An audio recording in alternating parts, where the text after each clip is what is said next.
Hello' everyone, সকলোকে স্বাগতম জনাইছোঁ অন্য এটি ভিডিঅ'লৈ। এতিয়া মই পঢ়ি আছিলোঁ ৰাতিপুৱাই ইংলিছ। আমাৰ সকলোৰে বেলেগৰ লাইফটো বহুত ভাল লাগে আৰু আমাৰ নিজৰ লাইফটো বেয়া লাগে।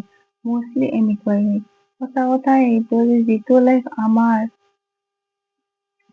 তাক আমিহে ঠিক কৰিব পাৰিম, বেলেগে কোনেও ঠিক কৰিব নোৱাৰে। আৰু আমি বেলেগক চাই নিজৰ সময়ো নষ্ট কৰি পেলাওঁ।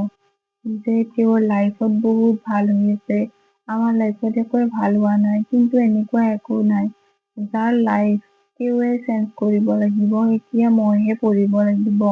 এনেকুৱা একো নাই যে নিজৰ সপোন পূৰণ কৰিব লাগিব, কিন্তু সপোন বুলিবলৈ একো নাই। এই যে লাইফ হয় ন, তাক চেঞ্জ কৰিব লাগে।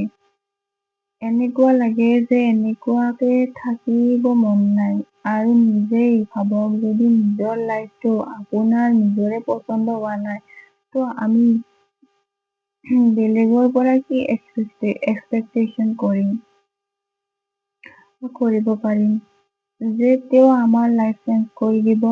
তাৰ বাবে আমিও কিবা নহয় কিবা এফৰ্ট দিব লাগিব, আমিও কষ্ট কৰিব লাগিব। সকলোৰে ভাৱ ধাৰণা বেলেগ বেলেগ হয়, সকলোৱে ভাবাৰ শক্তি বেলেগ। আমি যিটো ট্ৰেকত গৈ আছোঁ, জৰুৰী নহয় যে শুদ্ধ ট্ৰেকত হয় বা গৈ আছোঁ। কিছুমান বস্তু আমি কেতিয়াও চেঞ্জ কৰিব নোৱাৰো। আৰু চেঞ্জ কৰাটো জৰুৰী হৈ যায় বাৰু, কাৰণ ইয়াতে মই কৰি আছিলোঁ ইংলিছৰ নোটছখিনি আপোনালোককো দেখাই দিলোঁ। আৰু আমি নিজৰ হেল্থটোকো গুৰুত্ব সমানে দিব লাগে। নিজৰ হেল্থ আৰু ফিটনেছৰ ধ্যান ৰখা 30 মিনিট ডেইলি নিজৰ বাবে দিবই লাগিব। লাগে আপুনি ৱাক কৰক, যোগা কৰক, যিকোনো কৰক, কিন্তু 30 মিনিট নিজৰ কাৰণে সময় উলিয়াব চেষ্টা কৰিব।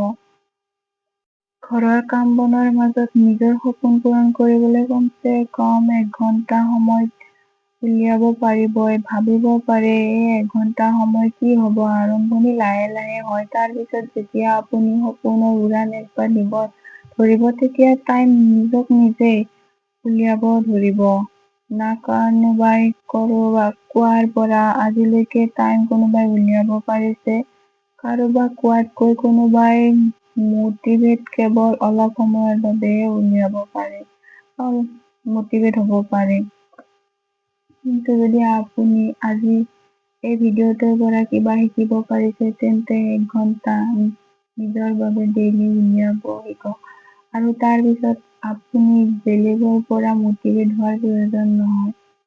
আমি কেতিয়াবা ডিমটিভেট হওঁ অলপ সময়ৰ বাবে, আৰু কেতিয়াবা মটিভেট হওঁ, সেয়া আমাৰ হয় বাৰু। আৰু এক্সামৰ ডেট কাষ চাপিলেতো সেইটো হয়ে, ডিপ্ৰেছন যেন লাগি যায়। বৰ্তমান বাৰু কোনো এক্সামৰ কাষ চাপি অহা নাই বাৰু, কিন্তু আমি চেষ্টাটোতো কৰিবই লাগিব নহয় জানো। চেষ্টা নকৰিলে একো ফল পোৱা নাযাব, তো চেষ্টা কৰিবই লাগিব। জীৱনৰ অন্য নাম সংগ্ৰাম। সংগ্ৰাম অবিহনে জীৱনেই হ'ব নোৱাৰে। সংগ্ৰাম বা সংঘাতৰ সৈতে যুঁজি মানুহে যি সাহস, মনোবল তথা প্ৰেৰণা লাভ কৰে, সি তেওঁক অসাধ্য সাধন কৰাত শক্তি দিয়ে। সেয়া আমি চেষ্টা কৰিবই লাগিব। আৰু মই ভাবিছোঁ ডেইলি ব্লগ দিম বুলি ভাবিছোঁ আপোনালোকক।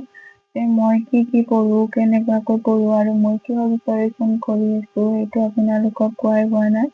ত' মই প্ৰিপাৰেচন কৰি আছোঁ গুৱাহাটী হাইকোৰ্টৰ এক্সাম, VHS আৰু ADR 3.0 বাবে। আৰু মই ভাবিছোঁ যে ভ্লগবোৰ দিম, সদায় দিম। পাৰিলে চেষ্টা কৰিম বাৰু, যিহেতু মই এগৰাকী হাউচৱাইফ হয়, ত' মই সকলোখিনি মিলাব লগা হয়। তথাপিতো চেষ্টা কৰিম যে মোৰ ডেইলি লাইফ কেনেকুৱা চলি আছে, সেইটোৰ ওপৰত ভিডিঅ' বনাম বুলি।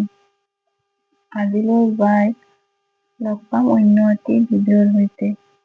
Thank U.